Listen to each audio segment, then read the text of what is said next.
নমস্কার প্রিয় দর্শক, আপনারা প্রবেশ করেছেন এমডি নিউজ বাংলা ইউটিউব চ্যানেলে। জানাবো আজকের দেশ ও বিদেশের 20টি তাজা খবর। আপনারা যদি এই চ্যানেলে নতুন হয়ে থাকেন তাহলে অতি অবশ্যই চ্যানেলটিকে সাবস্ক্রাইব করে রাখুন। প্রথমে দেখে নেব আজকের গুরুত্বপূর্ণ হেডলাইন।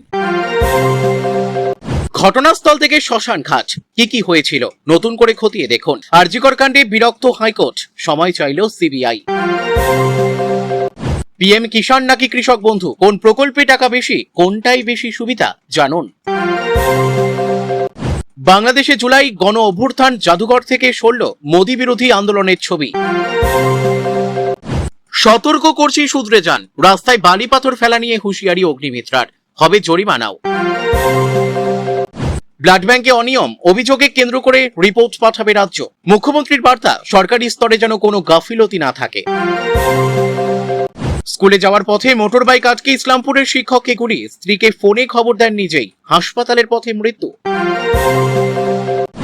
আবার চলে এলাম হরিয়ানায়, আইনজীবীর বাড়িতে লুটপাট, ডাকাতদের নিয়ে গেল নগদ, গয়না সহ 3 কোটির সম্পত্তি।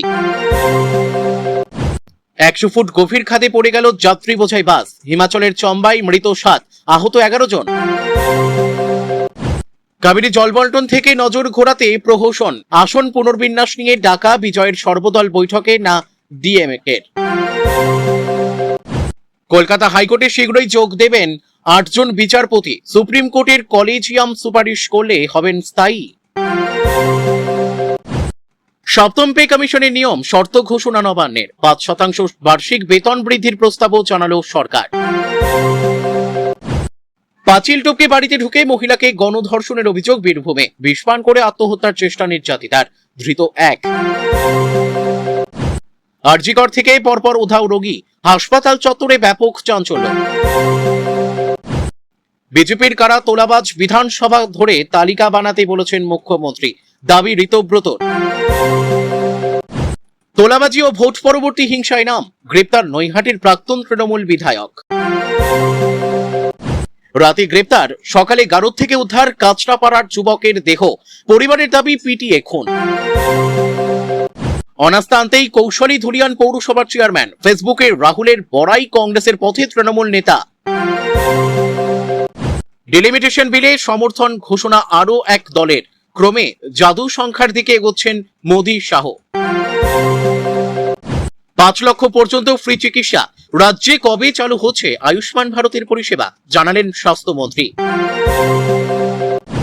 রাম মন্দিরে টাকা গোনার ক্ষেত্রে সামান্য গোলমাল, হয়নি কোনো দুর্নীতি, কি জানানো হলো অডিট রিপোর্টে। বঙ্গের কর্মচারীদের জন্য নতুন যুগের সূচনা হবে, খুশিতে আত্মহারা সরকারি কর্মচারীরা। শালবনী দুর্নীতি মামলা, ভবানী ভবনে হাজিরা অভিষেকের আত্মসহায়ক সুমিতের। কেওয়াইসি না করলে প্রায় 3 গুণ দামে কিনতে হবে রান্নার গ্যাস, এখনই জেনে নিন পদ্ধতি। সুরেন্দ্রনাথ কলেজে বিপুল টাকা, ভিআইপি রুম, কন্ডম, তৃণমূল নেতা দেবাশিসের আগাম জামিন খারিজ হাইকোর্টে। শব্দ দূষণে মসজিদে মাইকে না শুভেন্দুর কাছে অভিযোগ, আবু খালিলুরের সম্প্রীতির বার্তা মুখ্যমন্ত্রীর। প্রিয় দর্শক, এতক্ষণ শুনলেন সংবাদ শিরোনাম, এবার আসছি এক এক করে বিস্তারিত খবর নিয়ে। কলকাতার সুরেন্দ্রনাথ কলেজের বন্ধ ইউনিয়ন রুম থেকে বিপুল পরিমাণ টাকা উদ্ধার হয়েছিল, মিলেছে ভিআইপি রুম, কন্ডম। সেই ঘটনায় অভিযুক্ত হিসেবে প্রথম সারিতে নাম ছিল ওই কলেজের নেতা, স্থানীয় তৃণমূল নেতা দেবাশিস বন্দ্যোপাধ্যায়ের। আগাম জামিনের আবেদন করে কলকাতা হাইকোর্টের দ্বারস্থ হয়েছিলেন তিনি। বিচারপতি তীর্থঙ্কর ঘোষের এজলাসে এই মামলা উঠেছিল, কিন্তু বিচারপতি সেই আবেদন খারিজ করে দিয়েছেন। রাজ্যে সরকার বদলের পরেই কলকাতার সুরেন্দ্রনাথ কলেজে বিপুল পরিমাণ টাকা উদ্ধার হয়েছিল। তৃণমূল সরকারের আমলে আদালতের নির্দেশে রাজ্যের কলেজগুলির ইউনিয়ন রুমগুলি বন্ধ রয়েছে। দীর্ঘ কয়েক বছর পর সুরেন্দ্রনাথ কলেজের ওই ইউনিয়ন রুম খোলা হয়, ভিতরে সুটকেস ভর্তি টাকা উদ্ধার হয়। ওই টাকার বেশিরভাগই উইয়ে খাওয়া ছিল। কিভাবে তৃণমূল পরিচালিত ইউনিয়ন রুমে এই বিপুল পরিমাণ টাকা সেখানে এলো, সেই প্রশ্ন ওঠে। কলেজ বিল্ডিং এর উপরের তলায় একটি বিশেষ বিলাসবহুল ঘরের সন্ধান মেলে, সেখানে এসি, খাট, আলমারি পাওয়া যায়। ওই ঘর থেকে মেলে কন্ডোমের প্যাকেটও। ওই কলেজের তৃণমূল নেতা দেবাশিস বন্দ্যোপাধ্যায় প্রভূত প্রভাব ছিল। তার অনুভূতি ছাড়া কলেজের একটি কাজও হয় না বলে অভিযোগ ওঠে। শুধু তাই নয়, কলেজ বিল্ডিং এর উপরের তলায় একটি বিশেষ বিলাসবহুল ঘরের সন্ধান মেলে, সেখানে এসি, খাট, আলমারি পাওয়া যায়। ওই ঘর থেকে মেলে কন্ডোমের প্যাকেটও।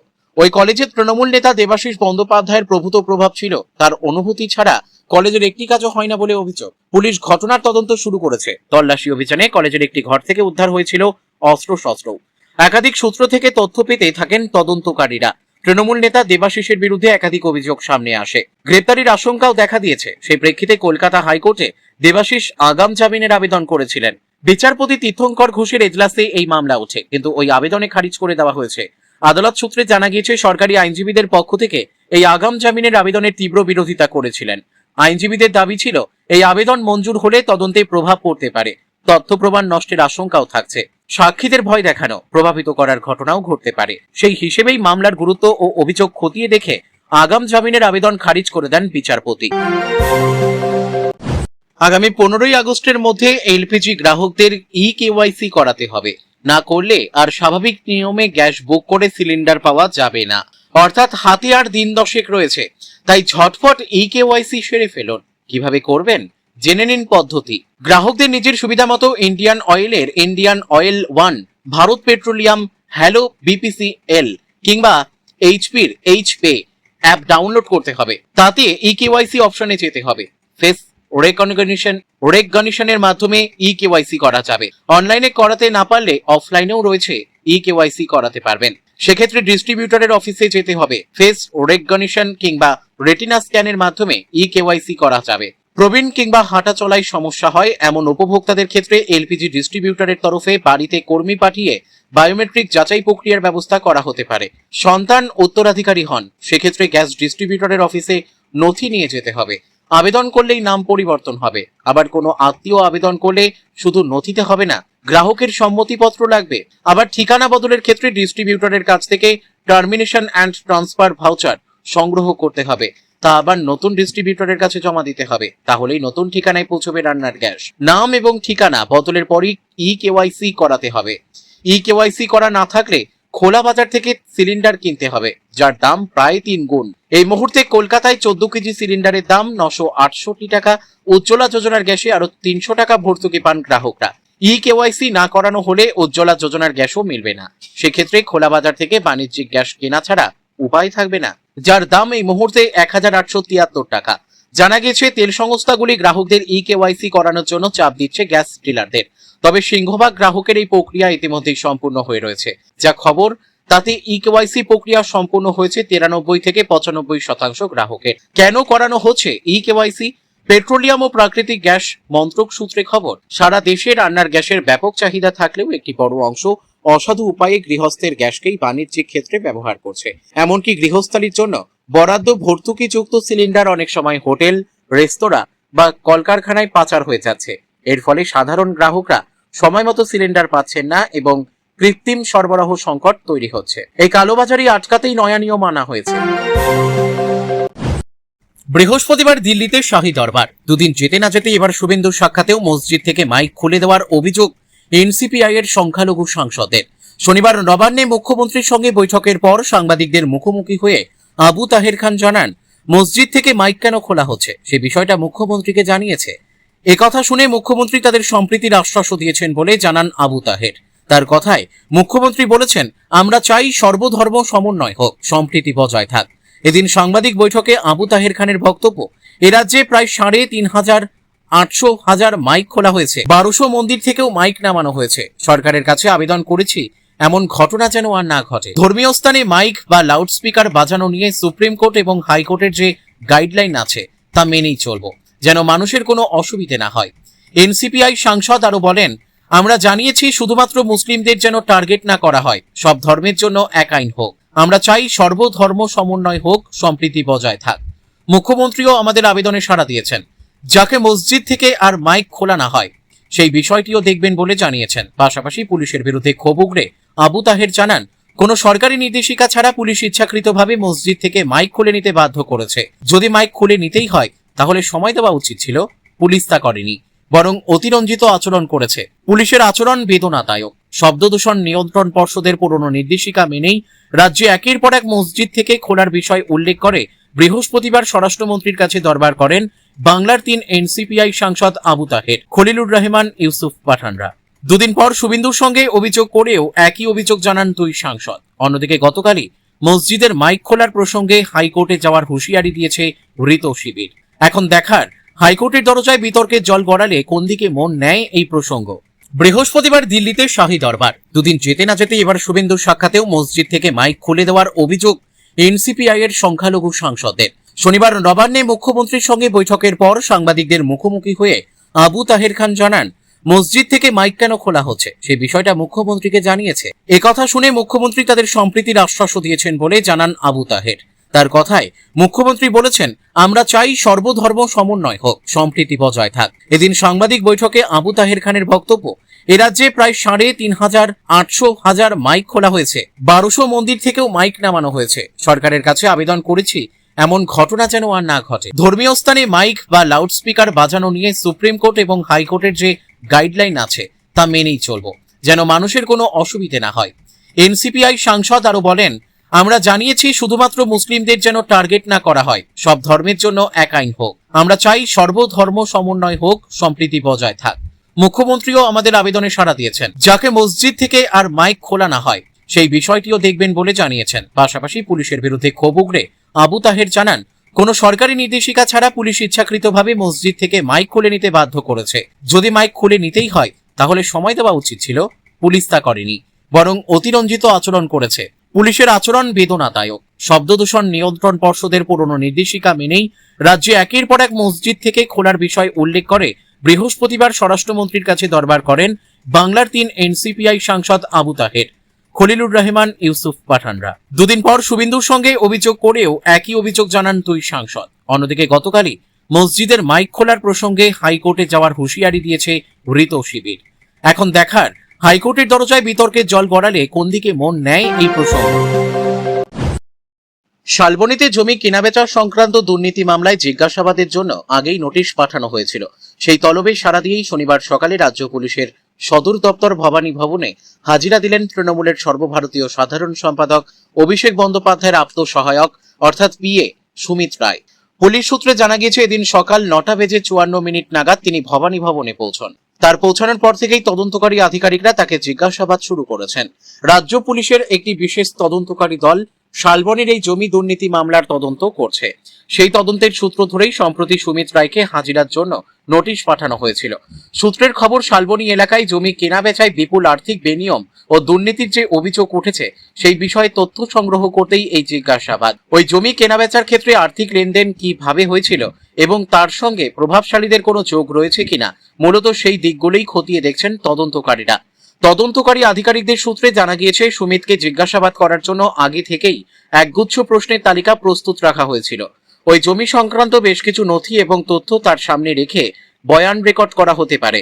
একই সঙ্গে এই মামলায় ইতিমধ্যেই যে সমস্ত তথ্য প্রমাণ তদন্তকারীদের হাতে এসেছে সেগুলির সঙ্গে তার বয়ান মিলিয়ে দেখা হবে। যেহেতু সুমিত রায় তৃণমূলের অন্যতম শীর্ষ নেতা অভিষেক বন্দ্যোপাধ্যায়ের আপ্ত সহায়ক, তাই এই তলব এবং জিজ্ঞাসাবাদ রাজনৈতিক দিক থেকেও যথেষ্ট তাৎপর্যপূর্ণ বলে মনে করছে ওয়াকিবহাল মহল। এদিন সকাল থেকেই ভবানী ভবন চত্বরে সংবাদ মাধ্যমের ভিড় ছিল চোখে পড়ার মতো। আপাতত সুমিতের বয়ান থেকে শালবনী জমি দুর্নীতির তদন্তে নতুন কোনো সূত্র উঠে আসে কিনা সেদিকেই নজর রয়েছে সকলের। রাজ্যে ক্ষমতার পালা বদলে রাজ্য সরকারি কর্মচারীদের জন্য এসেছে একের পর এক সুখবর। ফেব্রুয়ারি মাসে বিজেপি সরকারের প্রথম বাজেট থেকে ষষ্ঠ পে কমিশনের আওতায় এক ধাক্কায় 20% ডিএ বৃদ্ধি করা হয়েছে। ঘোষণা হয়েছে বহু প্রতীক্ষিত সপ্তম পে কমিশনেরও। এবার সেই লক্ষ্যে আরও এক স্টেপ এগিয়ে নয়া পে কমিশনের জন্য একাধিক গুরুত্বপূর্ণ শর্তাবলী ও কার্যপরিধি নির্দিষ্ট করে বিজ্ঞপ্তি জারি করেছে নবান্ন। জানিয়ে খুশিতে ভাসছেন সরকারি কর্মচারীরা। বেতন কাঠামো, ন্যূনতম বেতন, বার্ষিক বেতন বৃদ্ধি সহ ডিএ, কেন্দ্রীয় হারের সঙ্গে বেতন স্তরের সামঞ্জস্য, অন্যান্য ভাতা, অবসরকালীন সুবিধা সহ একাধিক বিষয়ে পর্যালোচনার কথা বলা হয়েছে রাজ্য সরকারি বিজ্ঞপ্তিতে। গত 18 মে মুখ্যমন্ত্রীর সভাপতিত্বে রাজ্য মন্ত্রিসভার বৈঠকে সপ্তম রাজ্য পে কমিশন গঠনের নীতিগত অনুমোদন দেওয়ার বিষয়ের উল্লেখ রয়েছে বিজ্ঞপ্তিতে। উল্লেখ্য, আগেই মুখ্যমন্ত্রী শুভেন্দু অধিকারী জানিয়েছেন 2027 সালের জানুয়ারি মাসের মধ্যেই রাজ্যে সপ্তম বেতন কমিশন চালু হবে। সেই লক্ষ্যেই এগোচ্ছে রাজ্য। ধাপে ধাপে নয়া পে কমিশন নিয়ে রাজ্য সরকারের পদক্ষেপ অত্যন্ত খুশি সংগ্রামী যৌথ মঞ্চ। এই নিয়ে সংগঠনের আহ্বায়ক ভাস্কর ঘোষ নিজে সমাজ মাধ্যমে পোস্ট করেছেন। সরকারের উদ্যোগের প্রশংসা করে ভাস্কর বাবু লিখেছেন, পে কমিশনের এসওপি প্রকাশ হয়েছে। ভোটের পূর্বে দেওয়া কথা মতোই কাজ হবে নিশ্চিত। বঙ্গের কর্মচারীদের জন্য নতুন যুগের সূচনা হবে। উল্লেখ্য, নবান্ন তরফে জারি করা বিজ্ঞপ্তিতে ন্যূনতম বেতন নির্ধারণের ক্ষেত্রে 5 সদস্যের পরিবারকে ভিত্তি হিসেবে বিবেচনার পাশাপাশি ন্যূনতম বেতন নির্ধারণে 2700 ক্যালোরির পরিবর্তে দৈনিক 3490 ক্যালোরি পুষ্টির প্রয়োজনীয়তাকে মানদণ্ড হিসেবে বিবেচনার প্রস্তাব হয়েছে। এছাড়া বার্ষিক বেতন বৃদ্ধির হার 5% করার বিষয়টি বিবেচনা করার কথা বলা হয়েছে। কেন্দ্রীয় পে কমিশনের সঙ্গে রাজ্যের বেতন স্তরের সামঞ্জস্য আনার বিষয়টিরও উল্লেখ রয়েছে। তাতে গুরুত্ব দেওয়া হয়েছে সর্বভারতীয় উপভোক্তা মূল্য সূচকের ভিত্তিতে মহার্ঘ ভাতা বা ডিএ পরিবর্তনের পাশাপাশি সপ্তম পে কমিশন কার্যকর করার তারিখের ওপর। এছাড়াও নতুন পে ম্যাট্রিক্স তৈরির বিষয় সহ একই পে লেভেলের ক্ষেত্রে সর্বভারতীয় সমতা, কেন্দ্রীয় পে কমিশনের সঙ্গে সামঞ্জস্য রেখে বাড়ি ভাড়া, পরিবহন ভাতা সহ অন্যান্য ভাতাগুলো পর্যালোচনা সহ একাধিক বিষয়ের উল্লেখ রয়েছে। রাম মন্দিরে চুরির অভিযোগকে ঘিরে তৈরি হওয়া বিতর্কের মধ্যেই সামনে এসেছে অডিট সংক্রান্ত নতুন তথ্য। একটি সর্বভারতীয় সংবাদ মাধ্যমের প্রতিবেদনে সরকারি সূত্রের দাবি, মন্দিরের জন্য জমা পড়া প্রায় 3300 কোটি টাকার অনুদানের হিসেব অডিটে মেলেনি, এমন কোনো বিষয় পাওয়া যায়নি। অর্থাৎ অনুদান হিসেবে আসা পুরো অর্থের হিসেবই নথির সঙ্গে সামঞ্জস্যপূর্ণ। তবে নগদ টাকা সামলানোর সময় কিছু অনিয়মের অভিযোগ সামনে এসেছে। সরকারি সূত্রের দাবি, মেশিনে টাকা গোনার আগের ধাপে নগদ অর্থ আলাদা করার সময়ই চুরির ঘটনা ঘটে থাকতে পারে। ফলে বিষয়টি নিয়ে তদন্ত চললেও এর সঙ্গে বড় ধরনের আর্থিক দুর্নীতির যোগ এখনো মেলেনি বলে এই প্রতিবেদনে দাবি করা হয়েছে। অডিটের সংস্থা শঙ্কর আইয়ার অ্যান্ড কোম্পানির হিসেব অনুযায়ী রাম মন্দির নির্মাণের কাজে খরচ হওয়া প্রায় 1800 কোটি টাকা এবং জমি কেনার জন্য ব্যয় করা প্রায় 400 কোটি টাকার হিসেবও সঠিক রয়েছে। অনুদানের অর্থ কোন খাতে কিভাবে ব্যবহার করা হয়েছে সেই সংক্রান্ত নথিপত্রও অডিটের আওতায় এসেছে। ফলে মন্দির নির্মাণ ও জমি কেনার মতো বড় খরচের ক্ষেত্রেও হিসেবের অসঙ্গতি ধরা পড়েনি বলেই রিপোর্টে উল্লেখ করা হয়েছে। অন্যদিকে নগদ টাকা সরানোর ঘটনায় যাদের বিরুদ্ধে অভিযোগ উঠেছে তাদের পুলিশ গ্রেপ্তার করেছে। তবে প্রাথমিকভাবে ওই চুরির সঙ্গে রাম মন্দির কমিটির সরাসরি কোনো যোগ পাওয়া যায়নি বলে দাবি করা হয়েছে। তবে গোটা বিষয়টি এখনো তদন্তের আওতায় রয়েছে। রাম মন্দির সংক্রান্ত নগদ চুরির অভিযোগের তদন্ত করছে সুপ্রিম কোর্টের নজরাধীন বিশেষ তদন্তকারী দল বা এসআইটি। তাই অডিটে অনুদানের হিসেব মিলে গেলেও নগদ অর্থ নিয়ে যে অভিযোগ উঠেছে তার সম্পূর্ণ সত্যতা তদন্ত শেষ না হওয়া পর্যন্ত নিশ্চিতভাবে বলা সম্ভব নয়। মন্দির কর্তৃপক্ষের বিরুদ্ধে সরাসরি কোনো আর্থিক দুর্নীতির প্রমাণ মিলেছে কিনা সেটিও তদন্তের ফলাফলের উপর নির্ভর করছে। ফলে অডিট রিপোর্ট একদিকে যেমন অনুদানের হিসেব নিয়ে স্বস্তির বার্তা দিয়েছে, অন্যদিকে নগদ লেনদেনের অভিযোগের তদন্ত গুরুত্বপূর্ণ হয়ে উঠেছে। এর মধ্যেই অযোধ্যার রাম মন্দিরে দর্শনের নিয়মেও বড় পরিবর্তন আনা হয়েছে। এতদিন সাধারণ ভক্তরা লাইনে দাঁড়িয়ে রামলালার দর্শন করতে পারলেও মন্দিরের দোতলায় থাকা রাম দরবারে যাওয়ার জন্য বিশেষ পাসের প্রয়োজন হতো। প্রতিদিন নির্দিষ্ট সংখ্যক এই পাস দেওয়া হতো এবং তা শেষ হয়ে গেলে অন্য দর্শনার্থীদের আর সুযোগ থাকতো না। অভিযোগ উঠেছিল, বিনামূল্যে দেওয়ার জন্য নির্ধারিত ওই পাশের একটি অংশ মন্দিরের কয়েকজন কর্মী বাইরে বেশি দামে বিক্রি করে আর্থিক সুবিধা নিতেন। যদিও এই অভিযোগের সঙ্গে অডিটে মেলা অনুদানের হিসেবের কোনো সরাসরি সম্পর্ক প্রতিষ্ঠিত হয়নি, তবু বিষয়টি নিয়ে বিতর্ক তৈরি হয়েছিল। এই পরিস্থিতিতে ভক্তদের জন্য দর্শন আরো সহজ করতে বিশেষ পাসের ব্যবস্থা পুরোপুরি তুলে দেওয়ার সিদ্ধান্ত নিয়েছে রাম মন্দির কর্তৃপক্ষ। ট্রাস্টের বক্তব্য, মন্দিরে আসা আরো বেশি মানুষ যাতে সহজে দর্শনের সুযোগ পান সেই লক্ষ্যেই নিয়মে পরিবর্তন আনা হয়েছে। ফলে এখন রামলালার দর্শনের পাশাপাশি রাম দরবারে যাওয়ার ক্ষেত্রেও আগের মতো সীমিত পাসের ওপর নির্ভর করতে হবে না। একদিকে 3300 কোটি টাকার অনুমোদনের হিসেব অডিটে মিলে যাওয়ার দাবি, অন্যদিকে নগদ চুরির অভিযোগের তদন্ত এবং দর্শন ব্যবস্থায় পরিবর্তন, সব মিলিয়ে রাম মন্দিরকে ঘিরে সাম্প্রতিক সময়ে একাধিক গুরুত্বপূর্ণ বিষয় সামনে এসেছে। বিজেপি ক্ষমতায় আসার পরেই রাজ্যে আয়ুষ্মান ভারত প্রধানমন্ত্রী জন আরোগ্য যোজনা তথা আয়ুষ্মান ভারত যোজনা চালু হওয়ার কথা ঘোষণা করা হয়। এরপর থেকে সকলের প্রশ্ন ছিল, এই প্রকল্পের পরিষেবা কবে থেকে চালু হবে। এবার সেই উত্তরও দিয়ে দিলেন রাজ্যের স্বাস্থ্যমন্ত্রী শারদত্ত মুখোপাধ্যায়। শুক্রবার মাঝারি ও ছোট হাসপাতালগুলির সঙ্গে বৈঠকের পর এই ঘোষণা করেন তিনি। গতকাল স্বাস্থ্য ভবনে বিভিন্ন মাঝারি ও ছোট বেসরকারি হাসপাতাল ও নার্সিংহোমের প্রতিনিধিদের সঙ্গে বৈঠক করেন রাজ্যের স্বাস্থ্যমন্ত্রী ও অন্যান্য শীর্ষস্থানীয় স্বাস্থ্যকর্তারা। এরপর স্বাস্থ্যমন্ত্রী জানান, আগামী 16ই আগস্ট থেকে বাংলায় আনুষ্ঠানিকভাবে আয়ুষ্মান ভারত প্রকল্পের পরিষেবা চালু হবে। বৈঠক শেষে শারদত্ত বলেন, association of private hospital and nursing হোমের সঙ্গে ফলপ্রসূ বৈঠক হয়েছে। ছোট ও মাঝারি বেসরকারি হাসপাতালের উন্নয়ন, উন্নত রোগী পরিষেবা, সরকার ও বেসরকারি স্বাস্থ্য প্রতিষ্ঠানগুলির সমন্বয় বৃদ্ধি ও সাধারণ মানুষের জন্য সহজলভ্য স্বাস্থ্য পরিষেবা নিশ্চিত করার নানা বিষয় নিয়ে বিশদে আলোচনা হয়। স্বাস্থ্য দপ্তর সূত্রে জানা গিয়েছে, এই বৈঠকে স্বাস্থ্যমন্ত্রী স্পষ্ট জানিয়েছেন, আয়ুষ্মান ভারত যোজনা চালুর প্রস্তুতির অংশ হিসেবে রাজ্যের সব বেসরকারি হাসপাতাল ও নার্সিংহোমকে আবশ্যিকভাবে ফায়ার নর্মস মানতে হবে। পাশাপাশি হাসপাতালে এলে সবাই যাতে দেখতে পায় এমন জায়গায় বাংলায় রেড চার্ট এবং চালু ও আপাতত বন্ধ পরিষেবার লম্বা তালিকা টাঙাতে হবে। এছাড়া প্রশাসনের নির্দেশ মতো প্রত্যেকটি স্বাস্থ্য প্রতিষ্ঠানে অগ্নি নির্বাপক ব্যবস্থা ও দুদিকে সিঁড়ির মতো মৌলিক নিরাপত্তা শর্ত মানতে হবে। শরৎ দত্ত বলেন, আয়ুষ্মান ভারত পরিষেবায় সব বেসরকারি হাসপাতালকে এই প্রকল্পে নির্ধারিত রেটই নিতে হবে। তবে যারা NABH স্বীকৃত তাদের 10% বেশি রেট দেওয়া হবে। স্বাস্থ্য ক্ষেত্রে কেন্দ্রের সুপারহিট প্রকল্পগুলির মধ্যে একটি আয়ুষ্মান ভারত যোজনা। এই প্রকল্পে বছরে 5 লক্ষ টাকা অবধি বিনামূল্যে চিকিৎসার সুবিধা পাওয়া যায়। স্বাধীনতা দিবসের পর থেকেই রাজ্যে আনুষ্ঠানিকভাবে এই প্রকল্পের পরিষেবা শুরু হয়ে যাবে। একদিন আগে দিল্লিতে প্রধানমন্ত্রী নরেন্দ্র মোদীর সঙ্গে দেখা, পরদিনই বড়সড় ঘোষণা পাঞ্জাবের একসময়ের শাসক দল শিরোমণি অকালি দলের। কেন্দ্রের প্রস্তাবিত আসন পুনর্বিন্যাস বিলে সমর্থন করবেন সুখবীর সিং বাদলরা, যার অর্থ প্রয়োজনীয় 2/3 সংখ্যাগরিষ্ঠতার দিকে আরো খানিকটা এগোলো মোদী সরকার। একই সঙ্গে পাঞ্জাবে অকালি দলের সঙ্গে বিজেপির জোটের রাস্তা আরো সুগম হয়ে গেল। 1996 সাল থেকে এনডিএর শরিক ছিল আকালি দল। পাঞ্জাব তো বটেই, দিল্লিতে এনডিএর সরকার গঠনে মুখ্য ভূমিকা ছিল তাদের। তবে বিজেপি ও অকালি দলের সম্পর্কে দাড়ি পড়ে 2020 সালের সেপ্টেম্বরে কৃষক আন্দোলনকে কেন্দ্র করে 2022 সালের বিধানসভা নির্বাচনে আলাদাভাবে নির্বাচনী লড়াইয়ে নেমে শোচনীয়ভাবে পরাস্ত হয় দুই দলই।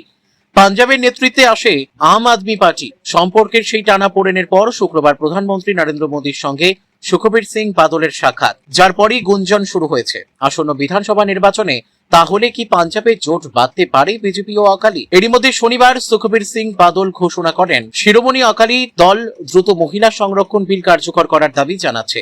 কেন্দ্র সরকার যে আসন পুনর্বিন্যাসের মাধ্যমে গোটা দেশের সব রাজ্যের আসন সংখ্যা 50% হারে বাড়াতে চাইছে, তাতেও আপত্তি নেই অকালি দলের। সুখবীর সিং বাদলের কথায়, আমরা সেই সব শিখ গুরুদের থেকে অনুপ্রেরণা গ্রহণ করেছি যারা সবসময় মহিলাদের সম্মান, ক্ষমতায়ন এবং সাম্যের কথা বলে। অর্থাৎ কেন্দ্র যে মহিলা সংরক্ষণ বিলকে ঢাল করে ডিলিমিটেশন বিল পাশ করাতে চাইছে, সেই মহিলা সংরক্ষণ বিল কার্যকর করার জন্যই ডিলিমিটেশনে সমর্থন ঘোষণা করে দিল বাদলদের দল। যদিও কার্যক্ষেত্রে অকালি দলের এই সমর্থন ঘোষণা মূলত প্রতীকী।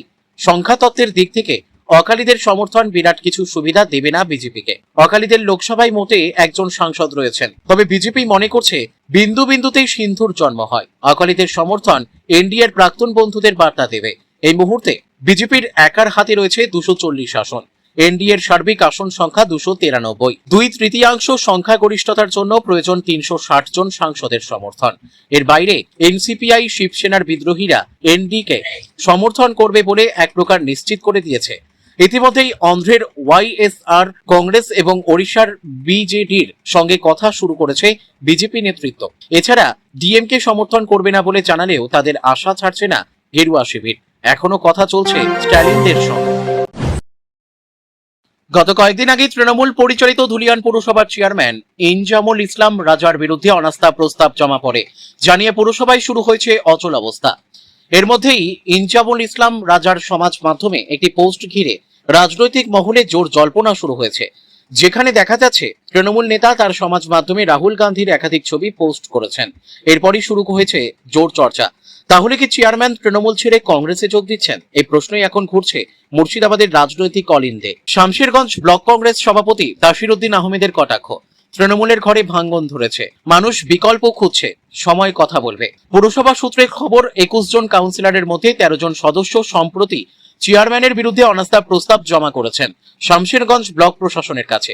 অনাস্থার কারণ হিসেবে একনায়কতন্ত্র ও দুর্নীতির অভিযোগ আনা হয়।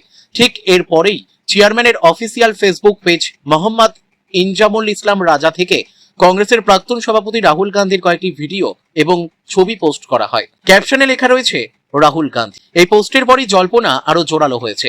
রাজনৈতিক মহলের একাংশের মতে অনাস্থার চাপে কোণঠাসা হয়ে চেয়ারম্যান কৌশলগতভাবে কংগ্রেসের দিকে ঝুঁকছেন। যদিও এই বিষয়ে চেয়ারম্যান ইনজামুল ইসলাম রাজা কোনো মন্তব্য করতে রাজি হননি। দলবদল জল্পনা নিয়ে একেবারে স্পিকটি নট রয়েছে তৃণমূল নেতা। অন্যদিকে তৃণমূলের মুর্শিদাবাদ জেলা নেতৃত্বের দাবি এটি সম্পূর্ণ ব্যক্তিগত পোস্ট, দলের সঙ্গে এর কোনো সম্পর্ক নেই, অনাস্থা একটি ষড়যন্ত্র। অন্যদিকে শামশেরগঞ্জ ব্লক কংগ্রেস সভাপতি তাসির উদ্দিন আহমেদের কটাক্ষ, তৃণমূলের ঘরে ভাঙন ধরেছে, মানুষ বিকল্প খুঁজছে, সময় কথা বলবে। অর্থাৎ ইনজামুল ইসলাম রাজার দলবদলের জল্পনার বিষয়টি জিয়েই রেখেছেন স্থানীয় কংগ্রেস নেতৃত্ব। এহেন পরিস্থিতিতে রাহুল গান্ধীর ছবি পোস্টকে কেন্দ্র করে ধুলিয়ান পৌরসভার